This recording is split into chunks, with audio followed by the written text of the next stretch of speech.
15 minutes of moving you in the right direction is better than taking no time and then beating yourself up every day. I know in this YouTube world, we are used to seeing people who are doing the same thing every day, and you're just wondering sometimes, how can they be so consistent?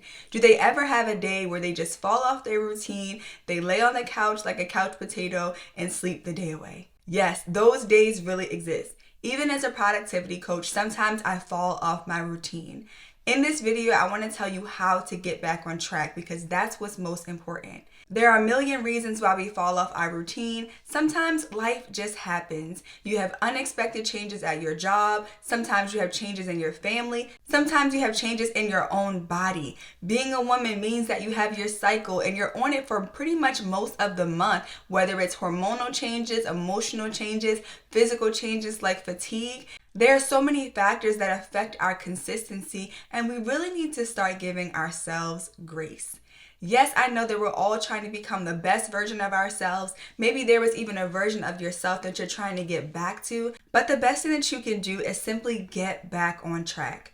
We have to ditch this all or nothing mindset where we feel like if we fell off of our routine, we can't get back on track until everything is perfect. I know if you're like me, you want the whole house to be clean, you want your meals prepped for the rest of the month, you want to make sure that your workout routine is in place, everything is in its proper place, but realistically, sometimes we do have more demands than capacity. But we can't let that affect us getting back on track. Getting back on track doesn't mean that everything has to be perfectly laid out. It just means that you're starting to move and make some momentum in the direction that you want to go. Momentum is the most important thing when it comes to consistency because it's that space in between where you are now and where you want to be, and that takes daily steps. So in this video, we're going to talk about 3 things that you can do to get back on track. Some of them you can even start this weekend. Now, before we can even get into those 3 steps, I think one of the most important things to do is to seek the Lord. Prayer works. There are things that we try to do in our own strength, and when we look around at all of the mess that's kind of piled up around us, sometimes it can feel impossible. This is when you really need to be leaning on the Lord. Pray and ask God, Lord, help me to get back on track. Give me the grace and the confidence to face the situation around me and make the most out of it.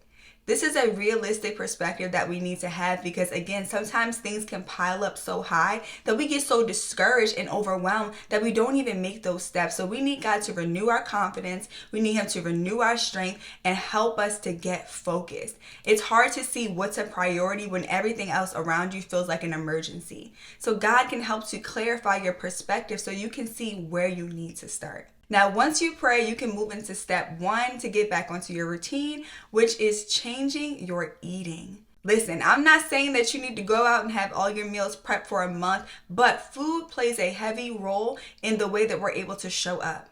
Many of you work jobs, you have run businesses on the side, you have families, you have other priorities, and when you get home, you're exhausted and you're drained. So one of the things that makes it so difficult to get back on your routine is when you don't have any energy to do the things that you need to do. So one thing that I always do is I try to look at what I'm eating, and the first thing that I try to do is cut out processed foods. Now, sometimes I don't have enough time to go make an elaborate meal prep, but I can start with something small. Getting some pre-made salads, making some light wraps during the week with, more healthier type of chips and some fruit. Those little things can make such a difference. I know it may not be the perfect meal that you want, but starting to eat foods that are lighter and actually are more nutrition dense will make such a big difference and help you to have that energy. And don't be afraid to add a little caffeine into the mix. Remember, we're working on getting back on track. So for me, I noticed that I need to eat something on my stomach in the mornings for breakfast in order to get me going for the day.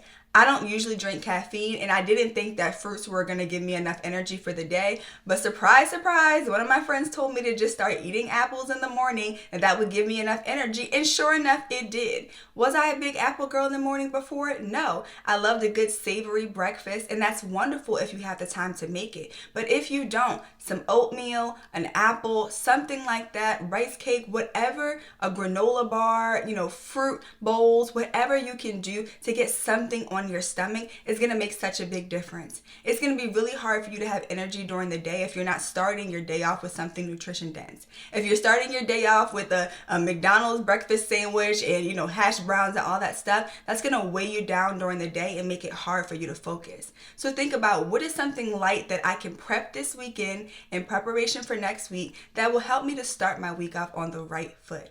If you don't have the time, go and order a meal prep service or get something catered and then spread it out for the week. But look at what's realistic for your life and start with your eating, and that will already make such a big difference. And again, don't be afraid to add a little caffeine in the mix until you start developing this energy on your own. The second step to getting back on your routine is to focus on a daily win that can be accomplished in less than 15 minutes. I know you want to get back to your 5 a.m. mornings where you have time to spend hours with God and exercise and do all of these things. It's beautiful, and that's a great goal to get to. But when you look at your life, you want to start developing momentum. Again, sometimes you don't have the capacity right now to get back to that place immediately. And when you try to do that, you're going to set yourself up for failure because you don't have the precedent and the foundation already laid. So it's more important to focus on a daily win that can be accomplished in 15 minutes or less. For me, that daily win looks like taking my morning prayer walk. I used to strive for 30 minutes to an hour in the morning, but sometimes I don't always have it. But I do have 15 minutes to get walking and to get moving. For you, that could be 15 minutes of prayer. That could be 15 minutes of exercise. That could be 15 minutes of reading your word. You can even use your 15 minutes a day to put a load of laundry in the washer. Whatever the habit is that you want to develop in the mornings, just start with 15 minutes. Again, we have to get rid of this all or nothing mindset. When you stay in that place, you'll never start to build momentum, and you'll be stuck in that dangerous perfectionism cycle, which we know all too well. Don't worry about what everybody else is doing. Don't even worry about what you used to be able to do. Just focus on where you are now and honor that by showing up 15 minutes every day until you start to build more momentum. This is even a conversation that I had with my trainer. I was getting so frustrated because I could be consistent in every area of my life. But when it came to that workout routine, I was just getting so irritated because I kept missing my workouts. And so she introduced the idea of 15-minute workouts. And I'm not going to lie, I felt kind of defeated at first because I felt like I had the capacity to do the 30-minute, but I wasn't really prioritizing it. But what's more important is that I needed to develop momentum. I needed to build my confidence back up again. So entertaining the 15-minute workout was going to be much better than skipping my workout completely. And that's the mindset that you need to have as well. 15 minutes of moving you in the right direction is better than taking no time and then beating yourself up every day.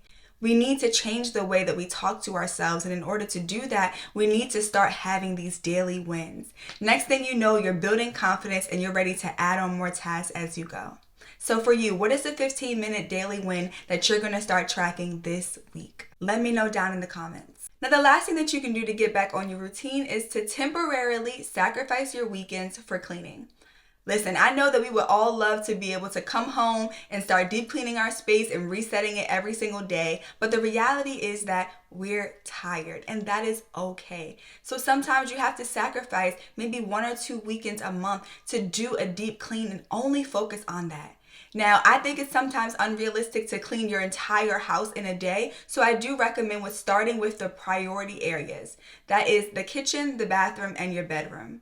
I would consider these priority areas because they're high traffic areas, and they're areas where if you stare at them too long and they're messy, they can start to add a little bit of anxiousness and worry throughout your day, and they can also contribute to overwhelm. So by taking the time to wipe down and clean your bathroom, organize the products that you use every single morning, right? Taking the time to organize your closet, at least so that you can find what you need so you're not rushing in the mornings, making your bed, stuff like that makes such a big difference. I also highly recommend, again, cleaning your kitchen. It doesn't have to be super spotless, but you want to make sure that you have a clean space in order to make your breakfast in the morning. When you come home, having a clean kitchen can motivate you to start meal prepping once you have some more energy, or even just preparing dinner. And get some help.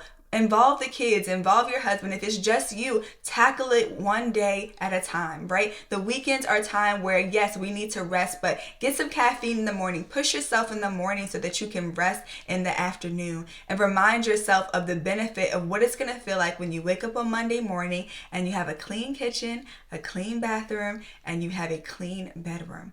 Doesn't have to be perfect. You don't need to declutter your entire life, but get some help. If you have the funds, hire someone to come in and clean. At least get the space refreshed. Now, I know sometimes you feel like, oh, I clean the space and it gets destroyed. Well, that's just like not doing anything at all. Just because it's going to get destroyed again over time doesn't mean there isn't a benefit of resetting it now. You want to create an environment where you have some peace, you have some joy, and nothing does that more than a clean space. A clean space doesn't have to be a perfect space. It just needs to be effective for you. So let's summarize how to get back on track. Number one, of course, we need to pray. Invite God into your daily needs. Ask Him for the grace to get back on track and determine what is a priority. Now you get into the more practical steps, which is number one, as much as you can, clean up your eating. Start with light meals that are easy to prep or buy already prepped meals that you can just take out during the week and keep it moving. You want to focus on eating lighter for lunch and for breakfast. That way when you come home, you have enough energy and you're not looking to reach for fast food on the way home. We're not perfect, but just focus on eating a little bit cleaner. Number two, you're going to focus on a daily win that you can accomplish in less than 15 minutes. That can be taking out a load of laundry, folding some clothes. That can be taking a prayer walk in the mornings, reading your word for 15 minutes, or whatever you feel like will help you to build some momentum in the right direction. And number three, temporarily sacrifice your weekends for cleaning. The main areas are your kitchen, your bathroom, and your bedroom. I know you want to clean your entire house, but you need to start with those priority spaces and make them effective, not perfect. Doing those three things will help you to get back on your routine. I know that you are tired, but God will give you strength and energy when you set your mind to it and you remember that He is able to help you in your weaknesses. It is okay to fall off track, but don't stay there. You can start to build this momentum, and when you do that, you'll start feeling like yourself again, and you'll find that it gets easier and easier over time. 15 minutes a day can make a huge difference, so don't discount it and throw that all or nothing mindset out the window. I love you guys so much, and I'll talk to you on the next video. Bye.